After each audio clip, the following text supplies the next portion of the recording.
A father, suspecting his daughter might be mute, actually bought a parrot to teach her to speak. But no matter how hard the girl tried, she couldn't squeeze a single sound from her throat. Warren thought his encouragement would help, but his anxious wife blurted it out first. Her action only enraged Warren. Cut! Violet, just let her say it. Why don't you just let her say it, please? Just as their arguing frightened the girl, the parrot actually started teaching the girl to speak. Cup. That's what they want you to do. What was even more surprising was that the girl suddenly repeated after him. Cup. Cup. Hearing the voice, the parents immediately stopped arguing. Warren stood there stunned in disbelief, while the mother, Lila, excitedly embraced her daughter. With the parrot's help, Marie slowly overcame her fear of speaking, and they became inseparable companions. Marie would often share her food with Paulie and take him swinging. But soon, Marie discovered Paulie was special. Not only could he guide people to speak, but his independent consciousness far exceeded that of ordinary birds. Rock. Rock. What are those? Ew, bug. Don't mind if I do. Despite being so smart, Paulie was unexpectedly terrified of heights. Facing the family cat's fierce gaze, he never dared to move a muscle, freezing on his perch. Even when the cat pounced, he could only scramble along the ground in panic. Once, just as the cat was about to get him, Marie fortunately picked him up in time, saving Paulie from becoming the cat's meal. However, while Paulie helped Marie speak more and more fluently, her father's prejudice became even more obvious. They just repeat what we say. They don't understand. Paulie understands. That night, Warren told his wife that Paulie's presence would only make their daughter dependent, so he decided to send Paulie away, believing this was the only way for Marie to learn independence. But he didn't realize Paulie was already his daughter's most important partner. Marie heard all of this from upstairs. She couldn't imagine life without Paulie, believing he was not a burden but her salvation. To stay with Paulie, Marie made a bold decision. She would teach Paulie to fly. But when Paulie looked down at the ground, his fear intensified. He spread his wings only to shrink back in terror. Knowing Paulie's timidity, Marie climbed out the window to demonstrate how to fly, hoping to ease his anxiety. Looking at the starry sky, Marie's face was full of longing, unaware that danger was quietly approaching. Hi. Come on, now fly. Come on. She hopped a few times on the terrace, but the slate suddenly collapsed under the pressure. She tumbled down the roof. In the nick of time, she grabbed the eaves. Warren, hearing the noise, rushed over and caught her just seconds before she hit the ground. Looking at the parrot that nearly caused a tragedy, Warren's resolve to send Paulie away grew stronger. He saw Paulie as a hidden risk that would only bring trouble to the family. The next morning, ignoring Marie's crying and protests, he drove Paulie away. Marie chased after the car, screaming heartbreakingly, but couldn't change the adults' minds. Warren drove away without looking back. However, Marie's simple instruction was branded deep in Paulie's heart, like an invisible mark. He thought learning to fly would lead to a reunion, never expecting the road home to become an obsession he would never give up. Warren took Paulie to a pawn shop in a small town. It used to be a place for locals to get emergency cash, but with modern financial services, business had declined, and the owner was struggling. Paulie, feeling oppressed and suffocated in the cage, became increasingly irritable seeing the desolate shop, cursing the owner every day. It wasn't just the owner who suffered. Every customer couldn't escape Paulie's ridicule. Hit the bricks, ugly. Paulie's sharp tongue angered everyone who wanted to teach him a lesson. Only a kind elderly lady showed inexplicable tolerance towards him. Ivy, whose husband had passed away early, lacked someone to talk to.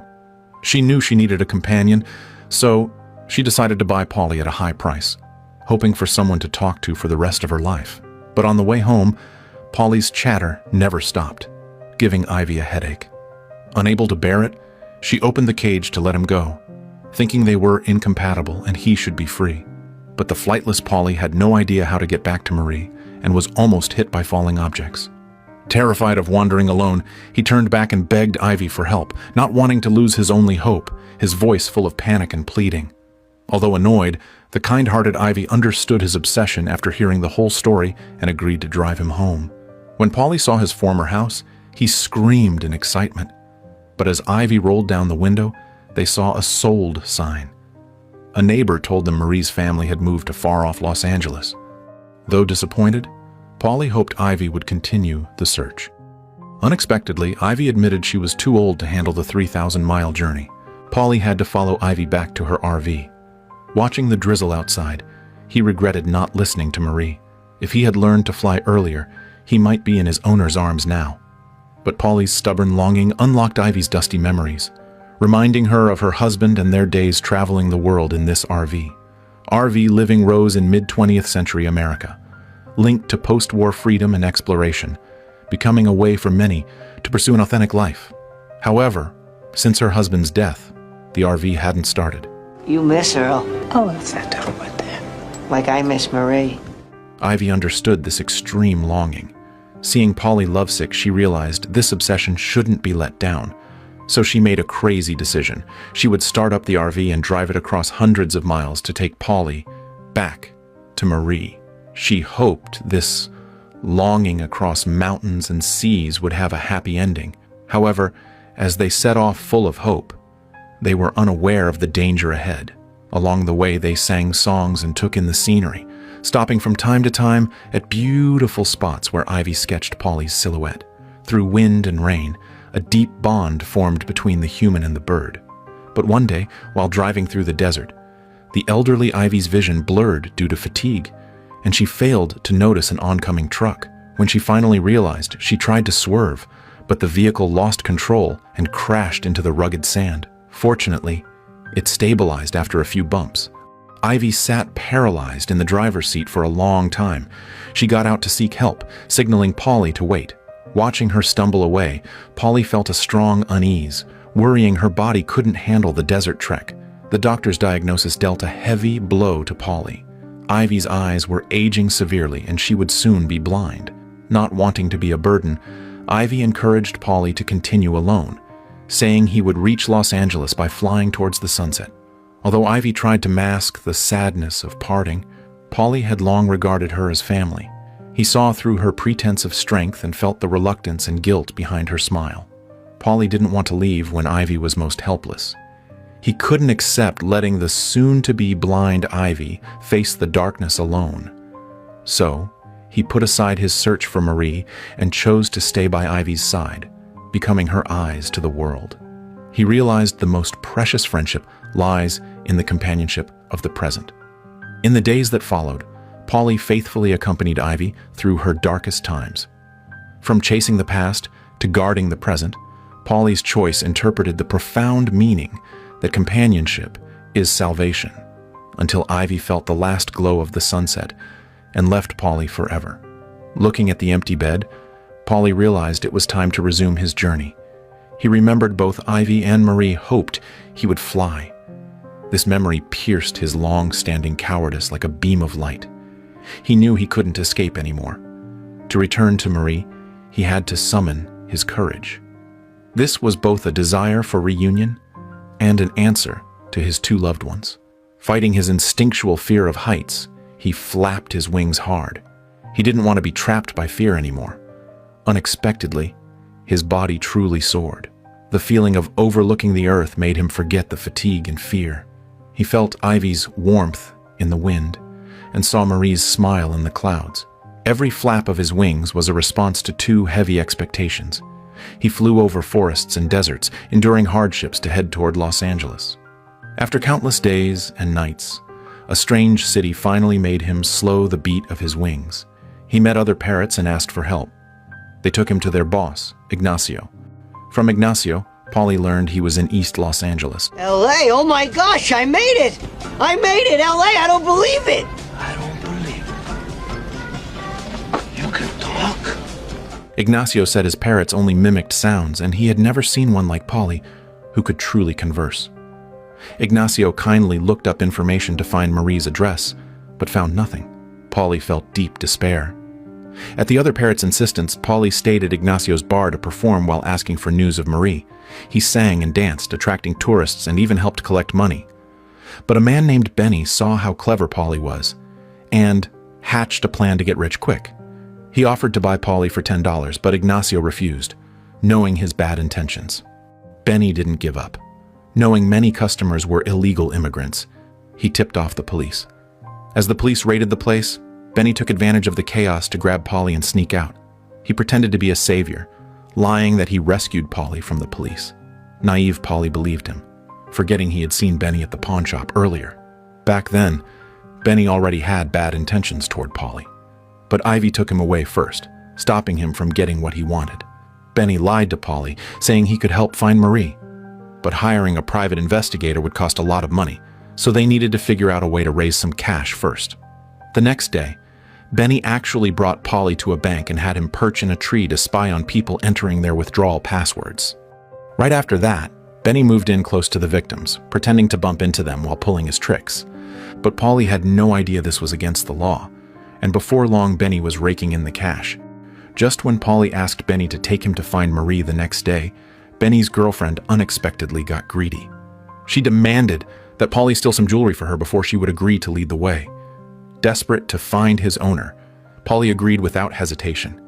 Little did he know, this operation would plunge him into an abyss from which there was no return. That night, under the cover of darkness, they snuck into a wealthy neighborhood and Paulie flew secretly into a villa through a window. After several previous jobs, his technique had become increasingly skilled. He quietly opened the owner's jewelry box and picked out a gold necklace from the pile of gems. But as he prepared to fly off with it in his beak, the necklace got stuck tight. He pulled with all his might, making enough noise to nearly wake the sleeping tycoon. Just as Paulie panicked and prepared to retreat the way he came, a pair of feet followed closely behind him.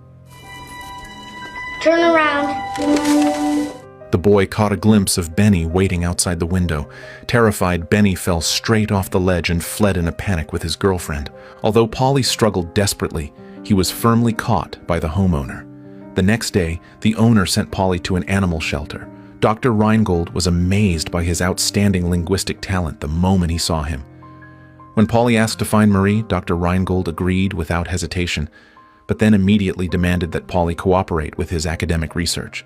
Paulie thought he had finally met someone trustworthy, and hope reignited in his heart. He didn't realize that this seemingly kind Dr. Reingold was actually a mercenary hypocrite. By evening, Dr. Reingold had already received Marie's address from his assistant, but to use Paulie for financial gain, he deliberately kept it a secret. However, Paulie, inside the room, heard his scheme clearly. He felt a bone-chilling coldness. He never expected that just after escaping one scam, he had fallen into another trap. What made him even more angry was that to improve his academic status, Dr. Reingold specially convened an academic exchange conference. This meeting reflected the unhealthy culture of pursuing vanity and fraud in the academic circle, violating the spirit of seeking truth. Dr. Reingold publicly lied, claiming that Paulie's language ability was entirely the result of his personal training. Paulie could not believe that the man before him could be so despicable. He knew he could not remain silent. He didn't want Dr. Reingold's lies to continue deceiving the world. Just as Dr. Reingold was presenting his research results to everyone. You promised. Liar! Liar! Liar! Liar! Unsurprisingly, Paulie's performance turned Dr. Reingold into the laughingstock of the entire venue. But while the lie was exposed, it also thoroughly enraged Dr. Reingold. Furious, he ordered his assistant to clip Paulie's flight feathers. With a miserable scream, Paulie once again became a parrot who couldn't fly. He experienced the treachery of the human heart, completely despaired of humanity, and stopped speaking. Although Paulie had lost his academic value, Dr. Reingold still didn't let him go, locking him permanently in a dark basement. He thought he would never have the chance to see Marie again in this life, but he didn't expect a janitor to change his fate. One day, while Misha was cleaning alone, he heard a melodious song coming from the basement. When he followed the direction of the sound, he discovered the imprisoned Paulie, a parrot that could actually sing. He simply couldn't believe this scene, but just as he tiptoed forward to confirm if it was real, he accidentally knocked over a cage nearby. Leave me alone! And don't come back! Later, Misha told his colleagues everything he had seen, but he just said he was hallucinating. How could a parrot possibly talk?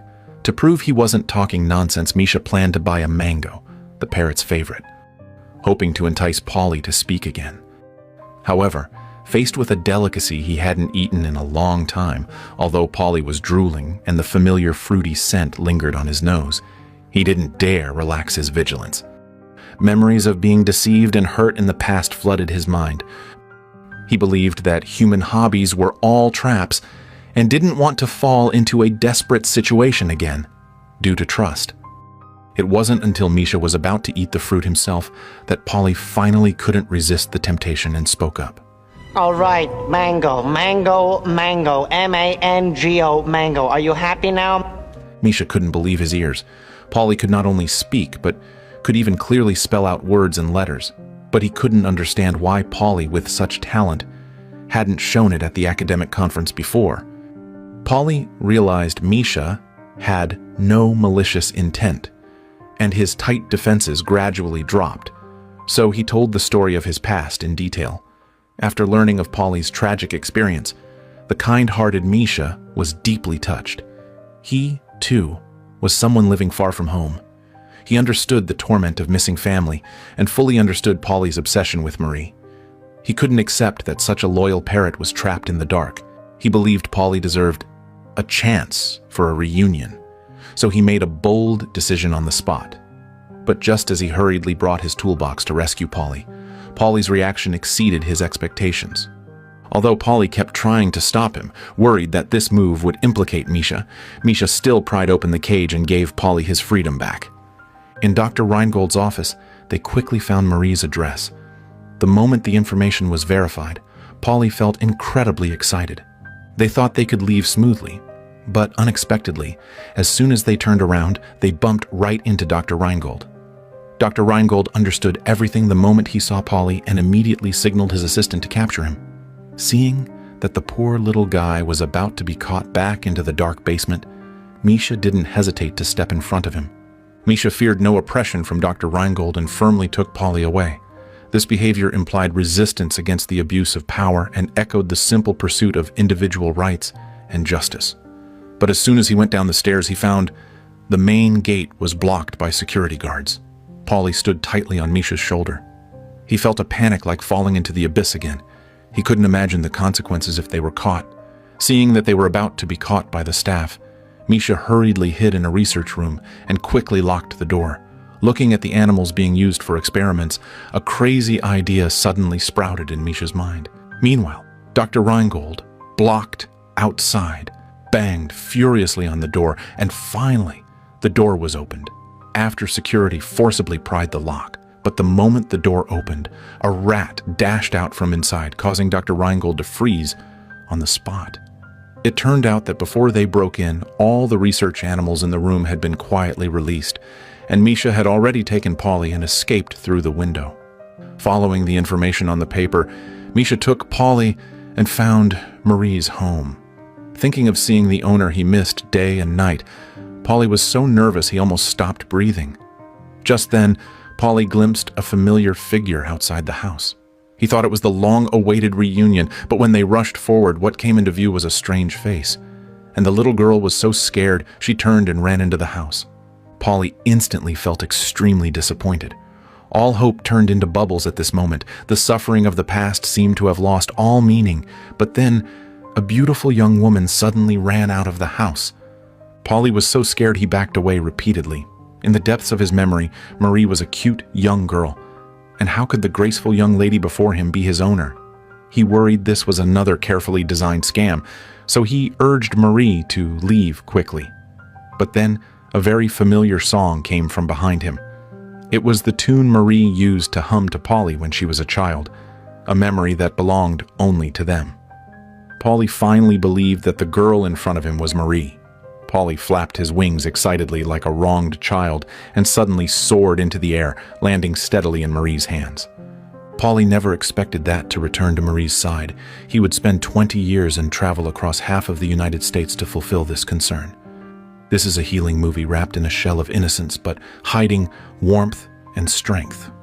There are no deliberately sensational lines, nor are there ups and downs of intense conflict. It touches the hearts of millions of viewers simply with a parrot's journey to find its owner. Perhaps it is this sincerity seen in small things that makes it a warm masterpiece that is hard to forget after watching. Paulie was originally bought by her parents as a tool to help the mute girl Marie speak, but he unexpectedly became her salvation.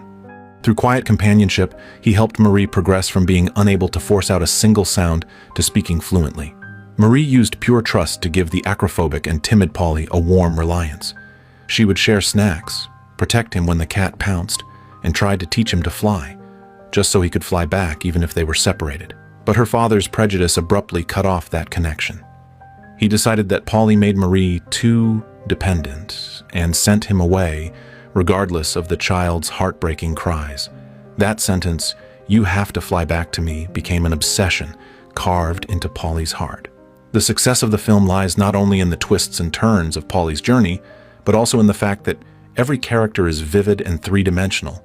Paulie has a bit of a temper, mocking others in the pawn shop, but he also puts aside his obsession to accompany Ivy after she later lost her sight. For the sake of a parrot, Ivy didn't hesitate to restart the RV that hadn't been driven in years and cross hundreds of miles of desert. The janitor, Misha, did not hesitate to fight against power to save Paulie. At the same time, the film does not avoid the dark side of human nature. The swindlers and the professor who faked data for profit give the story a realistic weight and highlight the preciousness of kindness.